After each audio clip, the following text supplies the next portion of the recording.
Kaartaan addunyaa ittiin barachaa turtan sirrii akka hin ta'in beektu. Hedduun keenya kaartaa kanaanii ji'oogiraafii baran. Asirratti Afrikaanii ardii xiqqoo fakkaatti. Garuu bal'inaanii Awurooppaa dacha 3 caalti. Kaartaa kayyoo ilaaltammoo kan beekuu hin dandeettu. Kaartaan jaarraa 16 hojjetam kuniin Afrikaa odola xiqqoo Giriinlaand kanaa kan uummata 57 qabduun wal qixeessa. Haa ta'u malee Afrikaan Giriinlaand dacha 14 caal guddaa. Giriinlaand dhiisii yoo Ameerikaa, Chaayinaa, Indiyaa, Japaan, Meeksikoo fi Awurooppaa ardii Afrikaa keessa galchiteeyyuu lafti irraa hafti.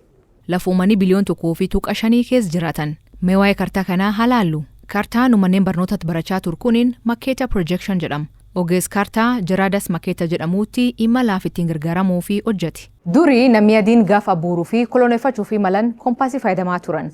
Garuu dacheen geengoo waan taatee fi kompaasiin sirriitti hin hojjetu ture.